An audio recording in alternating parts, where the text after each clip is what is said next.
Welcome to my YouTube channel HR educational hub মৰমৰ ছাত্ৰ ছাত্ৰীসকল। আজি তোমালোকৰ নতুন গণিতৰ ষষ্ঠ শ্ৰেণীৰ মানে ক্লাছ 6ৰ যিটো তোমালোকৰ গণিত আছে এইটোৰ আমাৰ যিটো চেপ্টাৰ নাম্বাৰ 6 আছে ভগ্নাংশ, এইটোৰ আমি এক্সাৰচাইজ 6A আমি আলোচনা কৰিম। ইয়াৰ আগতে তোমাৰ 1, 2, 3, 4, 5 এই গোটেইকেইটাৰ এনচাৰ আমি আলোচনা কৰিছোঁ। 100% সলিউশ্যন মোৰ চেনেলতে আপলোড কৰা আছে, তোমালোকে চাই ল'বা, প্লেলিষ্টত দিয়া আছে। লগতে সায়েন্সৰো 100% কুৱেশ্যনৰ এনচাৰ আলোচনা কৰা হৈছে। তোমালোকে যদি চোৱা নাই প্লেলিষ্টত গৈ তোমালোকে গোটেইখিনিৰ এনচাৰ চাই ল'বা। আৰু তোমালোকে ক্লাছ 10লৈকেও কোনো ধৰণৰ চিন্তা কৰিব নালাগে, 100% আমি ডিছকাশ্যন কৰিম। এইটো চোৱা, তোমালোকৰ এইটো অনুশীলনী 6ৰ A, এইটোৰ আমি আনচাৰ গোটেইকেইটা আলোচনা কৰিম। এইটো চোৱা, আমাৰ যিটো প্ৰথম প্ৰশ্ন, সেই প্ৰথম প্ৰশ্নটিত কি কৈছে, তলৰ ভগ্নাংশবোৰৰ পৰা প্ৰকৃত আৰু অপ্ৰকৃত ভগ্নাংশবোৰ বাছি লোৱা। বৰ্তমান ছাত্ৰ ছাত্ৰীসকল, তোমালোকে কিন্তু কনচেপশ্যন ক্লিয়াৰ কৰিব লাগিব। তোমালোকৰ যদি কনচেপশ্যন ক্লিয়াৰ নাথাকে তেতিয়াহ'লে কিন্তু তোমালোকে এনচাৰবোৰ লিখোঁতে বহুতেই প্ৰব্লেম পাবা। তো ইয়াতে চোৱা, আমাৰ যিটো এক্সাৰচাইজ সেইটো 6ৰ A আমি ডিছকাশ্যন কৰিম। ইয়াতে চোৱা, 1 নম্বৰত যিটো আমাৰ কুৱেশ্যন কৈছে যে প্ৰকৃত ভগ্নাংশ আৰু অপ্ৰকৃত ভগ্নাংশ আমাক বাছি উলিয়াবলৈ দিছে।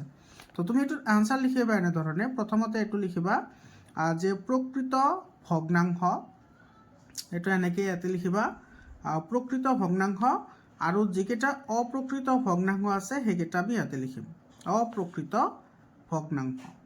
মৰমৰ ছাত্ৰ ছাত্ৰীসকল, তোমালোকে চেনেলটো ছাবস্ক্ৰাইব কৰিবা আৰু হোৱাটছআপ গ্ৰুপত জইন হ'বলৈ নাপাহৰিবা। হোৱাটছআপ গ্ৰুপৰ যিটো লিংক আছে সেইটো মই কমেণ্ট ছেকশ্যনত অলৰেডি দি দিছোঁ। তোমালোকে কমেণ্টত গ'লে হোৱাটছআপ গ্ৰুপৰ লিংকটো পাই যাবা। হোৱাটছআপ গ্ৰুপত জইন হ'লে তোমালোকে ক্লাছ 10লৈকে 100% ফ্ৰী অফ কষ্ট তোমালোকে মোৰ চেনেলতে পঢ়িব পাৰিবা। এতিয়া চোৱা, আমাৰ প্ৰকৃত ভগ্নাংশ কি হয়। চোৱা, প্ৰকৃত ভগ্নাংশ সেইবোৰক কোৱা হয় যিবোৰৰ লব হৰতকৈ কি থাকে, সৰু থাকে। মানে যিকোনো ভগ্নাংশ যদি আমি লিখিবলৈ যাওঁ, ওপৰতটোক লব বুলি কয় আৰু তলতটোক আমি কি বুলি কওঁ, হৰ বুলি কওঁ। তাৰমানে সেইবোৰকে প্ৰকৃত ভগ্নাংশ বুলি কোৱা হয় যিবোৰৰ তোমাৰ লবটো সৰু থাকে কাৰ তুলনাত, হৰৰ তুলনাত। ঠিক আছে। তো এতিয়া চোৱা, তোমাৰ ইয়াতে হৰৰ তুলনাত লবটো কোনটো সৰু আছে।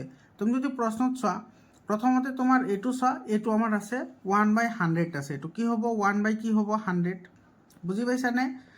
তাৰপিছত তোমাৰ এইটো হ'ব 469, ইয়াতে আছে 469 ডিভাইডেড বাই 696, কাৰণ ইয়াতে চোৱা হৰতকৈ লবটো তোমাৰ কি হয়, সৰু হয়।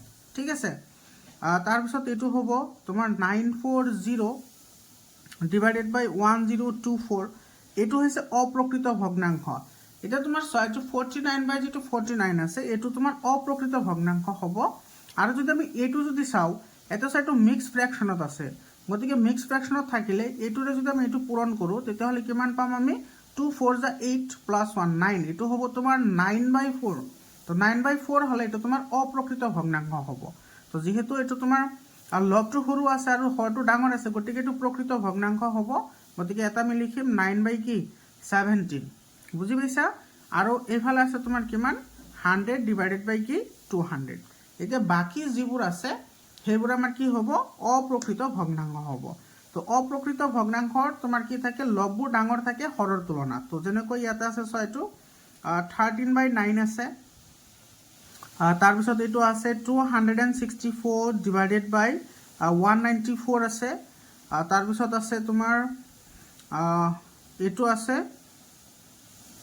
63 ডিভাইডেড বাই 23। তাৰপিছত আছে 49 ডিভাইডেড বাই কি হ'ব, 49। আৰু এইফালে আছে তোমাৰ এইটো চোৱা, 2/1/4 যদি আমি কেলকুলেশ্যন কৰোঁ তেতিয়াহ'লে 2 4 × 8 আৰু 1 কি হ'ব, 9, মানে এইটো হ'ব 9/4। তো এইকেইটা হৈছে আমাৰ কি, অপ্ৰকৃত ভগ্নাংশ। এইটো তোমাৰ 2/1/4, এইটো আমি এনেকৈ লিখিম। বুজি পাইছানে? মৰমৰ ছাত্ৰ ছাত্ৰীসকল, একেবাৰে ইজি হয়, তোমালোকে কোনো চিন্তা কৰিব নালাগে, 100% মই তোমালোকক শিকাম। তাৰপিছত চোৱা, যিটো আমাৰ 2 নম্বৰ যিটো কুৱেশ্যন আছে, 2 নম্বৰ কুৱেশ্যনত আমাৰ কি কৈছে, ইয়াতে কৈছে চোৱা, 7 হৰ বিশিষ্ট 4টা প্ৰকৃত ভগ্নাংশ লিখা। একেবাৰে ইজি হয়, তোমালোকে লাইনটো এনেকৈ লিখি দিবা। মই কৈ আছোঁ তোমালোকক, এনেকৈ এটা লাইন লিখি দিবা যে 7 হৰ বিশিষ্ট 4টা 4টা প্ৰকৃত ভগ্নাংশ হ'ল। এতিয়া চোৱা যিটো প্ৰকৃত ভগ্নাংশ সেইটোতো আমি জানোৱেই হয়নে। প্ৰকৃত ভগ্নাংশ তোমাৰ কি হ'ব, যিবোৰ তোমাৰ হৰতকৈ লব তোমাৰ কি হ'ব, সৰু হ'ব, সেইবোৰক তোমাৰ কি বুলি কয়, প্ৰকৃত ভগ্নাংশ বুলি কয়। অৰ্থাৎ লব ডাঙৰ হ'ব লাগিব। আৰু ইয়াতে চোৱা তোমাৰ যিটো হৰ আছে, হৰটো 7 আছে, হৰটো কিমান আছে 7, গতিকে গোটেইকেইটাত তোমাৰ তলত কি আহিব, 7 আহিব। যিহেতু আমাৰ হৰ আমাক দি দিছে, হৰ আমাৰ কি দিছে 7 দি দিছে, তো গোটেইকেইটাত 7 আহিব। আৰু যিহেতু প্ৰকৃত বুলি কৈছে, তো তোমাৰ ইয়াতে লব যিটো আহিব সেইটো তোমাৰ কি হ'ব লাগিব, 7তকৈ সৰু হ'ব লাগিব। ঠিক আছে, তো 7তকৈ সৰু হ'ব লাগিলে তুমি যিকোনো ভেলু বহাব পাৰা 7তকৈ সৰু। তো এইটো 1 2 3 4 লিখিব পাৰা, নাইবা তুমি 2 3 4 5 লিখিব পাৰা, নাইবা তুমি 6 লিখিব পাৰা, কিন্তু তাতকৈ ডাঙৰ তুমি লিখিব নোৱাৰা। বুজি পাইছানে? তাৰপিছত চোৱা 3 নম্বৰ যিটো কুৱেশ্যন আছে, 3 নম্বৰ কুৱেশ্যনত তোমাৰ কি কৈছে ইয়াতে যে 11 হৰ বিশিষ্ট 4টা অপ্ৰকৃত ভগ্নাংশ লিখা। এইটো চোৱা 11 হৰ বিশিষ্ট 4টা অপ্ৰকৃত ভগ্নাংশ আমাক লিখিবলৈ দিছে। এতিয়া চোৱা এতিয়া হৰ তোমাৰ 11 আছে, তো এইটো লিখা 11, এতিয়া তুমি এনেকৈ লিখিবা 11 হৰ বিশিষ্ট 4টা, ইয়াতে এনেকৈ লিখিবা 4টা অপ্ৰকৃত ভগ্নাংশ, অপ্ৰকৃত ভগ্নাংশ কি হ'ব, ভগ্নাংশ হ'ল। ইয়াতে লিখিবা এনেধৰণে ভগ্নাংশ হ'ল। ইয়াতে চোৱা তোমাৰ হৰটো 11 আহিব, ইয়াতেও তোমাৰ কি আহিব 11 আহিব, গোটেইকেইটা ইয়াতে 11 ইয়াতে 11, তাৰপিছত আহিব 11, তিনিটা হ'ল আৰু ইয়াতে 11।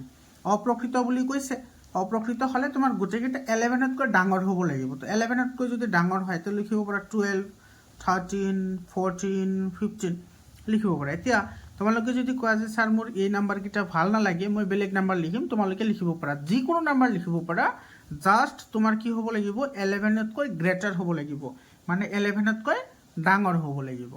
বুজি পাইছানে?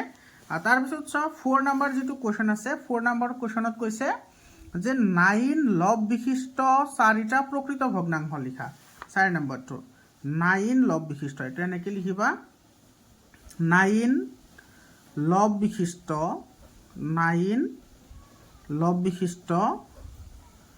4টা প্ৰকৃত ভগ্নাংশ লিখিব লাগে। প্ৰকৃত ভগ্নাংশ এইটো চোৱা, এইটো তোমাৰ একে হয়, ভগ্নাংশ হ'ল। তো এইটো তোমালোকে কেনেদৰে লিখিবা, এটা চোৱা আমাৰ লবৰ মান দিয়া আছে, কি দিয়া আছে লবৰ মান, তো ওপৰত 9 আহিব, গোটেইকেইটাত ওপৰত কি আহিব 9 আহিব, ইয়াতেও 9 হ'ব আৰু ইয়াতেও কি আহিব 9। এতিয়া তোমাৰ যিহেতু প্ৰকৃত বুলি কৈছে, তো আমি ইয়াতে পঢ়ি আহিছোঁ যে প্ৰকৃত বুলি যদি আমি কওঁ, তেতিয়াহ'লে যিটো আমাৰ লব আছে সেইটো তোমাৰ সদায় হৰতকৈ তোমাৰ কি হ'ব লাগিব, যিটো হৰ আছে সেইটোতকৈ তোমাৰ সৰু হ'ব লাগিব। ঠিক আছে, কি হ'ব লাগিব, সৰু হ'ব লাগিব। তাৰমানে ইয়াতে যিকেইটা আমি নাম্বাৰ লিখিছোঁ, আমাৰ 9 যে লব দিয়া আছে, 9তকৈ গোটেইকেইটা নাম্বাৰ ডাঙৰ হ'ব লাগিব। তো 9তকৈ ডাঙৰ তোমাৰ কিমান আছে তুমি লিখি দিয়া, এইটো লিখা 13 15 17, ইফালে লিখা 19। তো যিকোনো তোমালোকে নাম্বাৰ ইয়াতে লিখিব পাৰা, যিবোৰ তোমাৰ আমাৰ এই নাম্বাৰ আছে, যিকোনো নাম্বাৰ লিখি দিলে আনচাৰ হৈ যাব। বুজি পাইছানে? তাৰপিছত চোৱা তোমাৰ ইয়াতে 5 নম্বৰ যিটো কুৱেশ্যন আছে, 5 নম্বৰ কুৱেশ্যনত কি কৈছে ইয়াতে যে 15 লব বিশিষ্ট 4টা অপ্ৰকৃত ভগ্নাংশ লিখা। 15 লব বিশিষ্ট আমি লিখিব লাগে। এতিয়া এইটো 5 নম্বৰ হ'ব, এইটো হ'ব 15 লব বিশিষ্ট। তোমালোকে এইবোৰ কিন্তু এই সেন্টেন্সটো কিন্তু লিখি দিবা, ঠিক আছে। লব বিশিষ্ট 4টা অপ্ৰকৃত ভগ্নাংশ, অপ্ৰকৃত ভগ্নাংশ হ'ল, ভগ্নাংশ হ'ল। তোমালোকে এইটো লিখিবা, ইয়াতে চোৱা 15, ইয়াতে তাৰপিছত আহিব 15, এইটো 15 আৰু তোমাৰ কি আছে 15। ঠিক আছে, এতিয়া চোৱা তোমাৰ অপ্ৰকৃত লিখিবলৈ দিছে। যদি আমি অপ্ৰকৃত বুলি কওঁ, তেতিয়াহ'লে তোমাৰ লবটো ডাঙৰ হয়, হৰটো সৰু হয়। তাৰমানে ইয়াতে আমি যিকেইটা নাম্বাৰ বহাম, গোটেইকেইটা নাম্বাৰ 15তকৈ সৰু হ'ব লাগিব। বুজি পাইছানে? তো 15তকৈ সৰু তোমাৰ কিমান আছে, 9 আছে, 8 আছে, 7 আছে, 5 আছে, 6 আছে, নাইবা তুমি 1 2 3 4 লিখি দিয়া, তথাপি তোমাৰ আনচাৰ কাৰেক্ট হ'ব। বুজি পাইছানে? একেবাৰে ইজি হয়, তোমালোকে কেৱল মনোযোগ দিব লাগে। ঠিক আছে, তাৰপিছত তোমাৰ চোৱা, এইটো আমাৰ 6 নম্বৰ যিটো কুৱেশ্যন আছে, এইটো বহুতে তোমাৰ চিম্পল কুৱেশ্যন হয়। তলৰ ভগ্নাংশবোৰ মিশ্ৰ ভগ্নাংশত লিখা। এইটো আমাৰ মিশ্ৰ ভগ্নাংশত লিখিবলৈ দিছে। চোৱা এইবোৰ কেনেকৈ কৰা হয়, একেবাৰে চিম্পুল হয়, তোমালোকে জাষ্ট চাই যোৱা। এইটো চোৱা ছিক্সৰ 1 নম্বৰ। 6ৰ 1 নম্বৰত কিমান আছে আমাৰ? 6ৰ 1 নম্বৰটো আছে তোমাৰ 25/7। 25/7 আছে এইটো। ইয়াতে তোমালোকে ছাইডত এনেকৈ হৰণটো কৰি দিবা, ঠিক আছে? নহ'লে কিন্তু ভুল হ'ব, তোমালোকে নম্বৰ কম পাবা, ঠিক আছে? তো তোমালোকে কি কৰিবা, এই 25ক 7ৰে হৰণ দিবা, মানে তলত যিটো থাকিব হৰেৰে তুমি হৰণ কৰিবা। তো হৰণ কৰিলে 7ৰে হৰণ কৰিলে চোৱা ইয়াতে তোমাৰ 7 3 গুণ 21 তিনিবাৰ যাব। কেইবাৰ যাব? তিনিবাৰ। 7 3 গুণ কিমান? 21। এতিয়া তোমাৰ ইয়াতে বাকী ৰ'ল কিমান? ইয়াতে 5ৰ পৰা 1 গ'লে কিমান থাকে? 4। এতিয়া চোৱা এইটো লিখাৰ এটা নিয়ম আছে। আমি কি লিখিম চাব, লক্ষ্য কৰিবা। ইয়াতে তোমাৰ এইটো 7 লিখা, ঠিক আছে? এইটো 7 থাকিব। যিমানবাৰ হৰণ গ'ল মানে যিটো ভাগফল আছে সেইটো তুমি সন্মুখত লিখিবা 3, আৰু যিমান তোমাৰ বাকী আছে সেইটো ওপৰত লিখিবা। এইটো হৈছে কি তোমাৰ মিশ্ৰ ভগ্নাংশ। এইটো কি হ'ল আমাৰ মিশ্ৰ ভগ্নাংশত লিখা হৈ গ'ল। এইটো আমাৰ কি হয়? এনচাৰ হয়। কিন্তু তোমালোকে হৰণটো কিন্তু ইয়াতে কৰি দেখুৱাব লাগিব।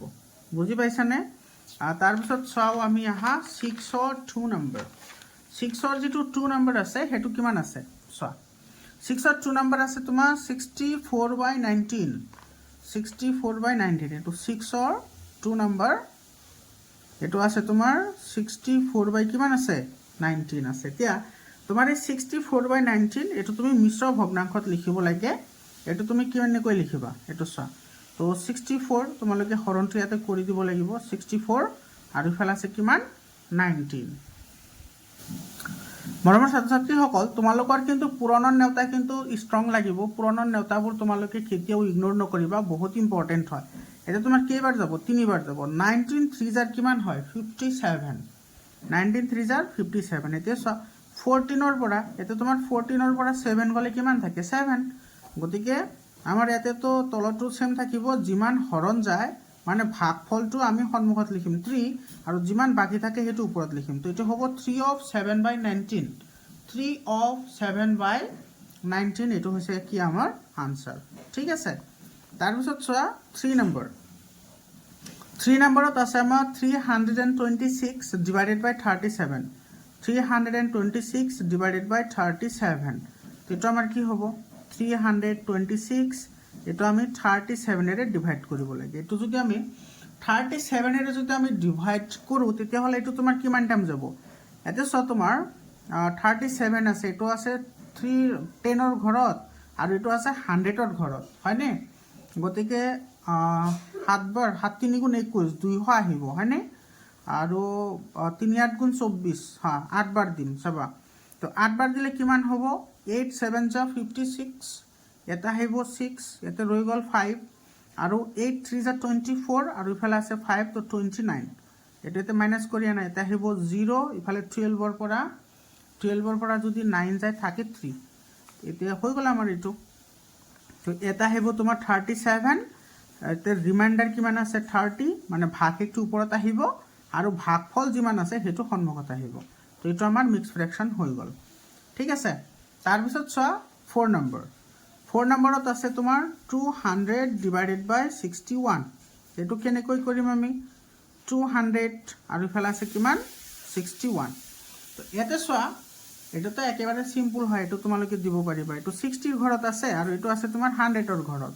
তো 3 6 গুণ 18, এইটো যাব তোমাৰ 3 1 গুণ 3, আৰু যাব 3 6 গুণ 18, 183 টাইম যাব। এইটো আহিব তোমাৰ 7, মানে 10ৰ পৰা যদি 3 যায় কিমান থাকিব? 7। ইয়াতে ৰ'ল 9, 9ৰ পৰা 8 গ'লে কিমান থাকিব? 1। তো 17 তোমাৰ ইয়াতে ৰৈ গ'ল, হয়নে? গতিকে এইটো তুমি লিখিবা, এটা আহিব 3, এফালে আহিব 17, আৰু ইয়াতে আহিব কিমান? 61। এইটো আমাৰ আনচাৰ। তাৰপিছত তোমাৰ আছে 5 নম্বৰ। চোৱা 5 নম্বৰটো আছে তোমাৰ 1224/123। এইটো তোমাৰ 1224, আৰু এইটো আছে 123। এইটো আহিব, এইটো চোৱা এইটো আছে তোমাৰ 1000ৰ ঘৰত, আৰু এইটো আছে তোমাৰ 100ৰ ঘৰত, হয়নে? 1 2 3। তো এইটো আছে 100ৰ ঘৰত। কিমান বাৰ যাব? এইটো যদি আমি 10 বাৰ দিওঁ 10 বাৰ দিলে হৈ যাব তোমাৰ 1 2 3 0 তো 10 বাৰ তো দিব নোৱাৰি আমি 9 বাৰ দিম ঠিক আছে 9 বাৰ দিলে কেইবাৰ যাব তোমাৰ 9 3 গুণ 27 27 ৰ 7 7 গল 2 9 2 গুণ 18 19 20 20 আহিব কিমান 0 হয়নে আৰু তোমাৰ আহিব 9 ৰ 1 গুণ 9 10 11 এইটো মাইনাস কৰি দিয়া 14 ৰ পৰা 7 গলে 7 আৰু ইফালে তোমাৰ ৰৈ গল 1 1 ৰ পৰা তো 1 থাকিব আৰু 2 ৰ পৰা 1 গলে 1 তো এটো আহিব তোমাৰ ওপৰত আহিব 117 তলত আহিব 123 আৰু ভাগফল আছে কিমান 9 গতিকে এটো হ'ব আমাৰ কি আনসাৰ তোমালোকে কিন্তু এই হৰণবোৰ কিন্তু কৰি দেখুৱাব লাগিব নহলে তোমালোকে আধা নম্বৰ পাবা ঠিক আছে 7 নম্বৰ কোৱেশ্চনটো চোৱা 7 নম্বৰ কোৱেশ্চনটোত আমাৰ কি কৈছে এতে তলৰ ভগ্নাংশবোৰক অপ্ৰকৃত ভগ্নাংশত প্ৰকাশ কৰা এতে তলৰ ভগ্নাংশবোৰক অপ্ৰকৃত ভগ্নাংশত প্ৰকাশ কৰিবলৈ দিছে এতে এটো আছে তোমাৰ প্ৰকৃত ভগ্নাংশত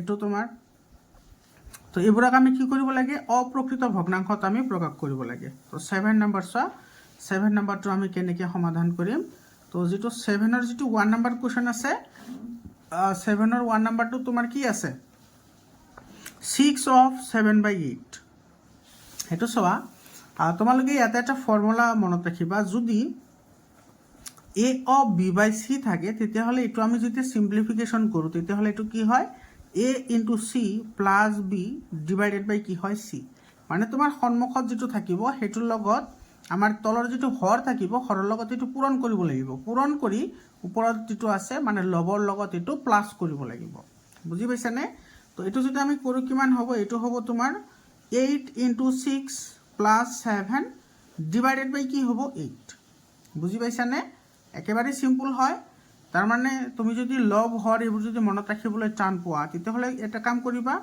তলতৰে সন্মুখৰটো তুমি কি কৰিবা পূৰণ কৰিবা আৰু ওপৰটো যোগ কৰিবা ঠিক আছে তো এটো চোৱা 8 6 ৰ 48 হয়নে 48 প্লাস কি আহিব 7 ডিভাইডেড বাই কি আহিব 8 এটা তোমাৰ 8 আৰু 7 এ হয় 15 ৰ 5 এতে গল 1 4 আৰু 1 এ তোমাৰ কিমান আহিব 5 আৰু তলত আহিব 8 গতিকে এইটো আমাৰ কি হয় আনসাৰ হয় বুজি পালানে একেবাৰে তোমাৰ কি হয় সিম্পল হয় বাট বহুত ইন্টাৰেস্টিং হয় ঠিক আছে তাৰ পিছত চোৱা এটো তোমালোকে মনত ৰাখিবা 7 ৰ যেটো 2 নম্বৰ আছে চোৱা 7 ৰ 2 নম্বৰ আছে 8 of 2/7 এটো আছে 8 of 2/7 এটো আছে আমাৰ এটো চোৱা 8 of 2/7 আছে তো এটো যদি আমি কৰিবলৈ যাও তেতিয়াহলে এটো আহিব তোমাৰ 7 multiplied by 8 plus 2 divided by কি হ'ব 7 হ'ব হয়নে তো এটো আহিব তোমাৰ 7 8 jar 56 plus 2 divided by 7 গতিকে 56 ৰ লগত 2 প্লাস কৰিলে পাম আমি 58 divided by 7 এটো আমাৰ আনসাৰ তাৰ পিছত তোমাৰ 3 নম্বৰটো চোৱা 7 ৰ 3 নম্বৰটোত আছে 7 of 4/11 এটো আছে তোমাৰ 7 of 4/11 এটো আছে আমাৰ হয়নে এটো প্ৰশ্ন এটো আহিব তোমাৰ 11 into 7 plus 4 divided by 11 11 7 jar 77 আৰু plus 4 divided by 11 এটো আহিব তোমাৰ এটো 7 4 11 আৰু ইফালে আহিব 8 আৰু তলত থাকিব 11 এটো আমাৰ কি হয় আনসাৰ হয় তাৰ পিছত আছে তোমাৰ ইফালে আছে 4 নম্বৰ 4 নম্বৰটোত কি আছে 4 নম্বৰটোত আছে তোমাৰ ইয়াতে 3 of 4/13 3 of 4/13 তো এটা আমি কি কৰিম 3 into 13 plus 4 divided by 13 এটো আহিব তোমাৰ 13 3 jar কিমান 39 plus 4 divided by 13 তাৰ পিছত আহিব এটো প্লাস কৰি দিয়া ইফালে আহিব 43 divided by কি আহিব 13 এটো আনসার তাৰ পিছত 5 নম্বৰটো চোৱা 5 নম্বৰটোত আছে তোমাৰ 12 of 7/15 12 of 7/15 এটো যদি আমি কৰো হ'ব 12 into 15 plus 7 divided by 15 হয়নে তো তোমাৰ এটা আছে 12 হয়নে 12 আচ্ছা 12 15 jar 5 to 10 এটো 80 আৰু তোমাৰ আহিব 1 180 plus 7 divided by 15 আৰু এটো তোমাৰ কিমান আহিব 187 divided by 15 এটো আমাৰ কি হয় आंसर হয় বুজি পাইছানে একেবাৰে সিম্পল হয় তাৰ পিছত চোৱা আমাৰ 8 নম্বৰ কোৱেশ্চনটো চোৱা 8 নম্বৰ কোৱেশ্চনটোত কি কৈছে তলৰ ভগ্নাংশবোৰৰ চাৰিটাকৈ সদৃশ ভগ্নাংশ লিখা এইটো চোৱা তলৰ ভগ্নাংশবোৰৰ চাৰিটাকৈ সদৃশ ভগ্নাংশ মানে কি সদৃশ ভগ্নাংশ মানে তোমাৰ হৰ কি হ'ব লাগিব সেম হ'ব লাগিব বুজি পাইছা হৰ সেম হ'ব লাগিব মানে তলৰ নাম্বাৰটো সেম থাকিব ঠিক আছে তো এইটো চোৱা 8 ৰ 1 তোমালোকে এইটোৰ এনসাৰ লিখোতে এনেকৈ লিখিবা 4/9 ৰ এইটো এনেকৈ লিখি দিবা এটা লাইন কিন্তু লিখিব লাগিব ঠিক আছে 4/9 ৰ চাৰিটা সদৃশ ভগ্নাংশ হ'ল সদৃশ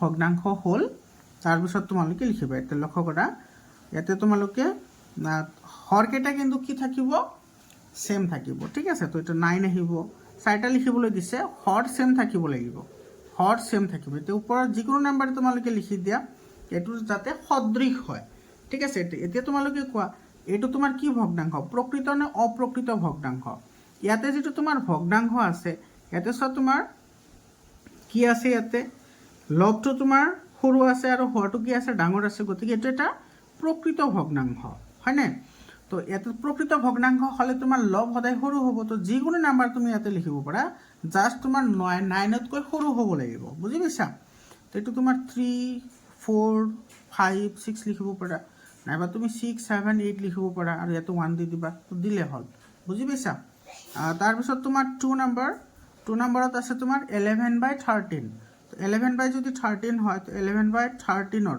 এনেকৈ লিখিবা 11/13 ৰ চাৰিটা সদৃশ ভগ্নাংশ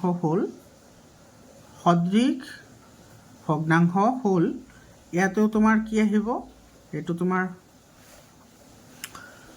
হৰ সেম আহিব 13 হ'ব ইয়াতেও 13 হ'ব আৰু ইফালে তোমাৰ কি থাকিব 13 এতিয়া এইবোৰতকৈ সৰু যিকোনো নাম্বাৰ তুমি লিখি দিও 1 2 3 4 লিখি দিলো ঠিক আছে 1 2 3 4 ইজি হ'ব তোমালোকে বুজা তাৰ পিছত আছে তোমাৰ 3 নম্বৰটো তোমাৰ কিমান আছে 25/18 তো ইয়াতে লিখিব লাগিব 25/, হেতু চা 25/18 আছে 25/18 ৰ ইয়াতে চাৰিটা সদৃশ ভগ্নাংশ হ'ল ইয়াতে কি হ'ব ইয়াতে তোমাৰ 18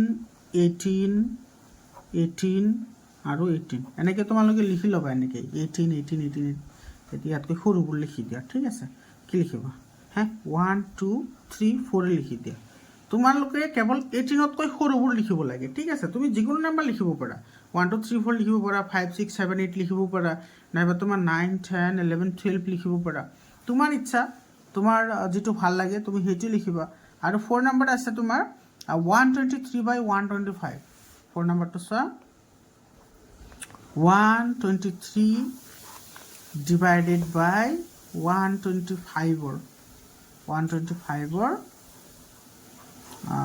সদৃশকৈ একে হয় সদৃশকৈ চাৰিটা ভগ্নাংশ হ'ল এটা হ'ব 125 তাৰপিছত 125 আৰু 125 ইয়াতে সৰুবোৰ লিখি দিয়া ঠিক আছে 110 111 112 আৰু 113 এইটো হৈ গ'ল আনসাৰ আমাৰ গোটেইকেইটা তাৰপিছত আছে তোমাৰ 5 নম্বৰটোত কি আছে 5 নম্বৰটোত আছে তোমাৰ 1/64 এইটো চোৱা 1/64 আছে 5 নম্বৰটো 1/64 ৰ সদৃশ চাৰিটা ভগ্নাংশ হ'ল এটা হ'ব তোমাৰ 64 তাৰপিছত 64 আৰু 64 তোমালোকে যাতে ইজিলি বুজি পোৱা সেইকাৰণে মই এনেকৈ তলত লিখি আছোঁ ইয়াতকৈ সৰুবোৰ লিখি দিয়া 53 52 50 51 আনসাৰ বুজি পাইছানে তো তোমালোকে এই আনসাৰবোৰ এনেকৈ লিখিব পাৰা, কোনো প্ৰব্লেম নাই। কেৱল কি হ'ব লাগে, তোমালোকে কনচেপশ্যনটো বুজি পাব লাগে, ঠিক আছে।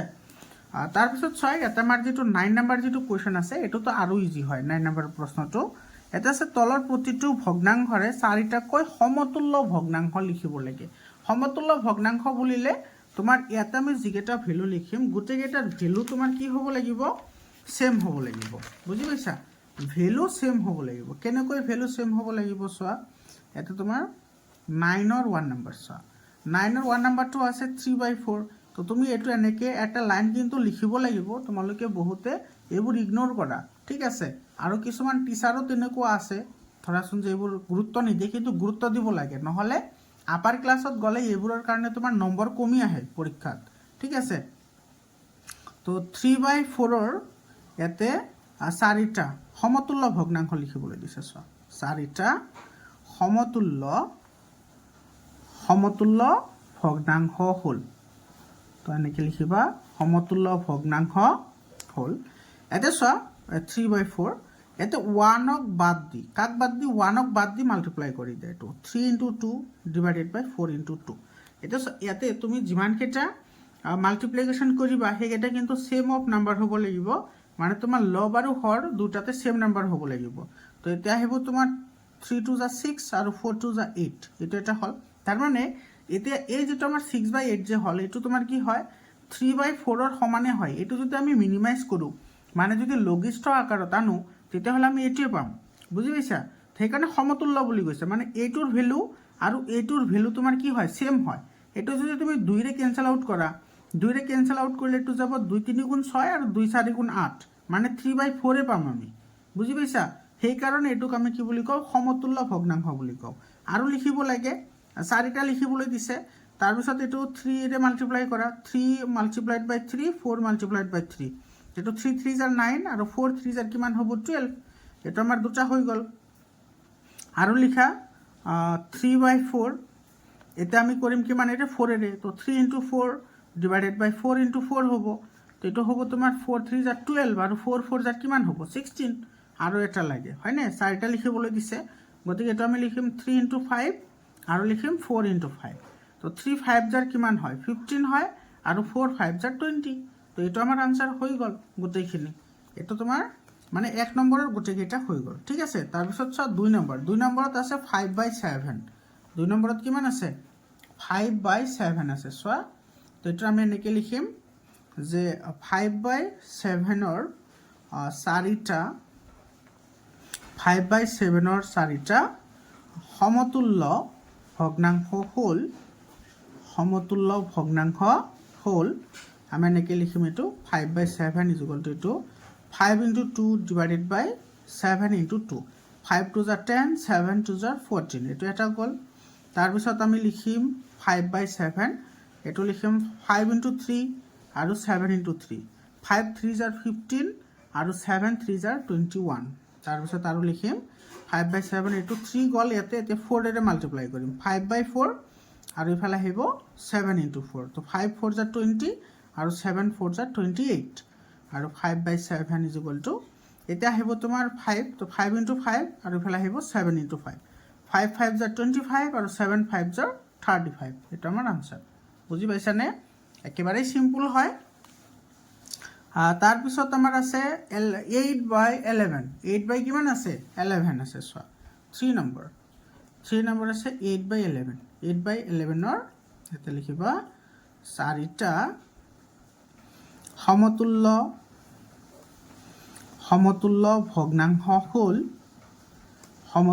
ভগ্নাংশ হ'ল, ইয়াতে 8/11 = ইয়াতে আহিব 8 × 2 / 11 × 2। তো 8 × 2 = 16, 11 × 2 = 22। তাৰপিছত আহিব 8/11, এটা আহিব 8 × 3 আৰু 11 × 3, 8 × 3 = 24 আৰু 11 × 3 = 33। তাৰপিছত আহিব তোমাৰ 8/11, এটা আহিব 8 × 4 / 11 × 4, 8 × 4 = 32, 11 × 4 = 44। তাৰপিছত আহিব 8/11, 8 × 5 আৰু এইটো আহিব 11 × 5। তো 8 × 5 = কিমান হয়, 40, আৰু 11 × 5 = কিমান হয়, 55। এইটো আমাৰ হৈ গ'ল 3 নম্বৰটো হৈ গ'ল তাৰপিছত তোমাৰ আছে 4 নম্বৰত আছে 1/13 1 বাই কি আছে 13 এইটো চোৱা 1/13 চাৰিটা সমতুল্য ভগ্নাংশ হ'ল এইটো 1/13 এটা আহিব 1 × 2 13 × 2 1 এৰি কিন্তু মাল্টিপ্লাই কৰিলে নহ'ব ঠিক আছে তো এটা আহিব 2/13 2 26 তাৰপিছত আহিব 1/13 1 × 3 আৰু তলত আহিব 13 × 3 তো এইটো 3 1 3 আৰু তোমাৰ 13 3 হৈছে 39 তাৰপিছত আহিব 1/13 এইটো 3 ৰে গ'ল এতিয়া আহিব 4 তো 1 × 4 আৰু এইটো আহিব 13 × 4 1 4 = 4 13 4 = 52 তাৰপিছত আহিব 1/13 এইটো আহিব কিমান 1 × 5 আৰু আহিব 13 × কি 5 এতিয়া তোমাৰ কিমান আহিব 1 5 জাৰ কি 5 আৰু 13 5 জাৰ 65 হয়নে 5 3 জাৰ 15 হয় তো এইটো আমাৰ হৈ গ'ল এইটো হৈ গ'ল 4 নম্বৰ আৰু এটা আছে 5 নম্বৰটো আছে তোমাৰ 7/2 5 নম্বৰটো কি আছে এইটো 9ৰ 5 নম্বৰত আছে 7/2 7/2ৰ সমতুল্য চাৰিটা ভগ্নাংশ হ'ল তো এটা আহিব তোমাৰ 7/2 এইটো আহিব 7 × 2 / 2 × 2 এইটো আহিব 14/4 হয়নে তাৰপিছতটো কিমান আহিব তাৰপিছতটো আহিব তোমাৰ 7 × কিমান আহিব 3 / 2 × 3 7 3 = 21 আৰু 2 3 = 6 তাৰপিছতটো আহিব 4 7 × 4 2 × 4 7 4 = 28 আৰু 2 4 = 8 আৰু এটা আহিব 7 5 আৰু এটা আহিব 2 5 7 5 = 35 আৰু 2 5 = 10 এইটো আমাৰ আনসাৰ তো আমাৰ 9 নম্বৰৰ গোটেইকেইটা হৈ গ'ল এতিয়া আহিছে আমাৰ 10 নম্বৰ চোৱা 10 নম্বৰত আমাৰ কি কৈছে ইয়াতে 10 নম্বৰটোত কৈছে খালী বাকচবোৰত উপযুক্ত সংখ্যা বহুৱা 10 নম্বৰ প্ৰথমত এইটো তোমালোকে ধুনীয়াকৈ এইটো লিখি ল'বা ঠিক আছে তো ইয়াতে তোমাৰ মই ইয়াতে লিখি লৈছোঁ যিটো 10 নম্বৰ আছে এইটো আছে তোমাৰ 20/24 = ইয়াতে আছে 6 = এইটো আছে 10 = তোমাৰ ইফালে আছে 72 = এইফালে আছে তোমাৰ 80 / এইটো ফিল ইন দ্য ব্লেংকছ আছে হয়নে চোৱা এতিয়া তুমি এইটো কি কৰিব লাগে এটা লক্ষ্য কৰা ইয়াতে তোমাৰ কিমান আছে 24 ইয়াতে আছে 6 তাৰ মানে এইটো কি হৈছে 4ৰে হৰণ কৰিছে কিমানেৰে 4ৰে হৰণ কৰিছে কাৰণ তোমাৰ 24ৰে 4ক যদি আমি 4ৰে হৰণ কৰোঁ আমি কি পাম 6 পাম কাৰণ 6 4 জাৰ মানে 6 4 গুণ হৈছে 24 বুজি পাইছানে তাৰমানে এইটো নাম্বাৰ কমিছে যদি কমে বুজি পাবা যে তাতে কি হৈছে তোমাৰ মাইনাছ হৈছে বা হৰণ হৈছে ঠিক আছে মাইনাছও হ'ব পাৰে হৰণো হ'ব পাৰে আৰু যদি নাম্বাৰ বাঢ়িছে তেতিয়াহ'লে তোমাৰ প্লাছও হ'ব পাৰে নাইবা পূৰণো হ'ব পাৰে তো এতিয়া তোমাৰ 6 4 গুণ 24 হয় তাৰ মানে তোমাৰ ইয়াতে 4ৰে হৰণ কৰিছে তো 20ক যদি আমি 4ৰে হৰণ কৰোঁ 20ক 4ৰে হৰণ কৰিলে কেইবাৰ যাব 5 বাৰ কাৰণ 5 4 গুণ 20 বুজি পালা তাৰপিছত চাবা ইয়াতে আমাৰ 5 পালোঁ আমি তো 5ৰ পৰা 10 আহিছে মানে ইয়াতে তোমাৰ কি হৈছে বাঢ়িছে তো এইটো 5 2 জাৰ কিমান হয় 10 হয় 5 2 জাৰ 10 গতিকে 6ক আমি 2ৰে পূৰণ কৰিম 6ক 2ৰে পূৰণ কৰিলে পাম আমি কিমান 12 বুজি পাইছানে এতিয়া চোৱা ইয়াতে আছে আমাৰ 12 মানে 12 আছে 12ৰ পৰা ইয়াতে আছে 72 গতিকে কিমান বাঢ়িছে চোৱা 6 টাইম বাঢ়িছে মানে 12 6 আৰু 72 হয় গতিকে আমি 10ক কি কৰিব লাগিব 10কো বঢ়াব লাগিব কিমান টাইমছ বঢ়াম 6 টাইমছ গতিকে এটা আহিব তোমাৰ কিমান 60 কিমান আহিব 60 বুজি পাইছানে তাৰপিছত চোৱা এতিয়া চোৱা এইটোৰ লগত এইটোৰ তোমাৰ যিমানখিনি ভেলু আছে লক্ষ্য কৰিবা দেই ইয়াৰে কিন্তু গোটেইকেইটা সমতুল্য হয় গোটেইকেইটা কি হয় সমতুল্য মানে এইটোৰ লগত এইটো যিমান ভেলু আছে ইয়াৰে এইটোৰো ভেলু সিমানে হয়, এইটোৰো ভেলু সিমান হয়, এইটোৰো ভেলু সিমান হয়, এইটোৰো ভেলু সিমানে আহিব লাগিব। সেইকাৰণে এটা মাজত তোমাৰ কি দিয়া আছে, ইকুৱেশ্যন দিয়া আছে। এতিয়া লক্ষ্য কৰা, আমি এইটোৰ লগত এইটো কম্পেয়াৰ কৰোঁ। এটা আছে 20, এটা আছে 80, মানে এইটো 4 গুণ বাঢ়িছে। কেই গুণ? 4 গুণ বাঢ়িছে, কাৰণ 20 4 গুণ 80 হয়, ঠিক আছে, 80 হয়। তাৰমানে এইটো আমি 4 গুণ বঢ়াই দিম, তো এটা আহিব তোমাৰ কিমান, 24 × 4। তাৰমানে ইয়াতে তোমাৰ এনচাৰ আহিব কিমান, 80, আৰু এইটো হ'ব তোমাৰ 4 4 গুণ 16, 6 7 গ'লে 7 গুণ 8 9, 96। এইটো হ'ল আমাৰ আনচাৰ, বুজি পাইছা? তো ইয়াতে তোমাৰ এইটো খালী ঠাই আছে, তাৰপিছত আছে তোমাৰ এইটোৰ ওপৰত খালী ঠাই আছে, ইফালে আছে তোমাৰ এইটোৰ ওপৰত, আৰু ইফালে আছে এইটোৰ ওপৰত। তো এইটো চোৱা, এইটো এনেকৈ খালী ঠাই আছে তোমাৰ এইকেইটা, এটা 5 12, এটা 60, আৰু ইফালে আছে 96 আহিব, ঠিক আছে? বুজি পাৰিলে নে? একেবাৰে ইজি হয়, তোমালোকে কোনো ধৰণৰ চিন্তা কৰাৰ দৰকাৰ নাই।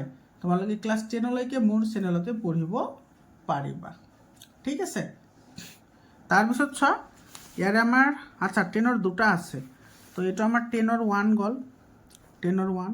এতিয়া চোৱা 10ৰ 2, 10ৰ 2 চোৱা, 10ৰ 2টো যদি আমি চাওঁ, ইয়াতে চোৱা ভালদৰে, ইয়াতে লক্ষ্য কৰা, মই ইয়াতে কৰি দিছোঁ, চাবা ইয়াতে 36 আছে, 36ৰ পৰা কিমান আহিছে, 18 আহিছে। কিমান আহিছে? 18। মানে ইয়াতে তোমাৰ কি হৈছে, কমিছে, মানে এইটো 2 গুণ কমিছে। কেই গুণ? 2 গুণ, কাৰণ 18ৰ 2 গুণা 34 হয়। তেতিয়া আছে তোমাৰ কিমান, 54। 54ক তুমি 2ৰে হৰণ কৰা, তেতিয়া তোমাৰ কিমান আহিব, 27, হয়নে? 27 টু যাৰ তোমাৰ কিমান হয়, 54 হয়। তো ইয়াতে 27 আহিব, বুজি পাইছা?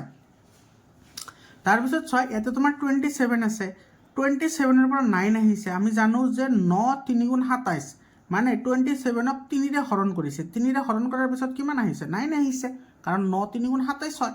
গতিকে আমি যিটো 18 আছে, মানে 18 আছে, 18ক আমি কি কৰিম, 3ৰে হৰণ কৰিম।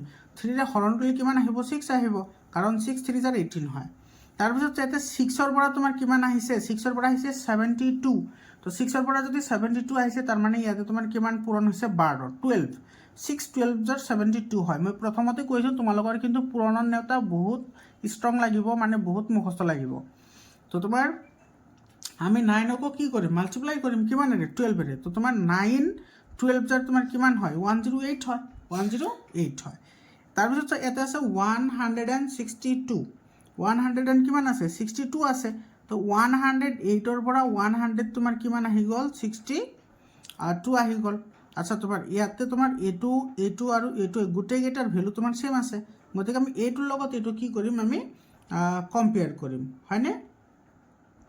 তো কম্পেয়াৰ কৰিলে এইটোতো আমি যদি চাওঁ, তেতিয়াহ'লে এইটো তোমাৰ 3বাৰ বাঢ়িছে। চোৱা, এইটো 54 3 × 162 হয়। গতিকে 36ৰ লগত আমি কি কৰিম? 3ৰে মাল্টিপ্লাই কৰিম। গতিকে 36 × 3 কিমান হ'ব? 108 হ'ব। তো ইয়াতে 108 হ'ব, ইয়াতে হ'ব 108, ইয়াতে হ'ব 6, আৰু এইফালে হ'ব 27। বুজি পাইছানে মৰমৰ ছাত্ৰ ছাত্ৰীসকল? তো আজি আমি 10লৈকে আলোচনা কৰিলোঁ। আগৰ ভিডিঅ'টোত আমি 11ৰ পৰা যিমানকেইটা কুৱেশ্যন আছে গোটেইকেইটা আমি ডিছকাশ্যন কৰিম।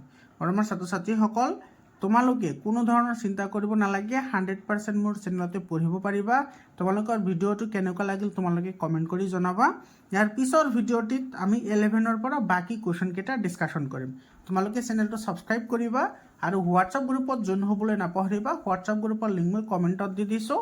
তোমালোকে একেবাৰে ক্লাছ 10লৈকে 100% ফ্ৰী অফ কষ্ট, আৰু অসমৰ ভিতৰত আটাইতকৈ ধুনীয়াকৈ মেথছ আৰু ছায়েন্স তোমালোকে মোৰ চেনেলত পঢ়িবলৈ পাবা।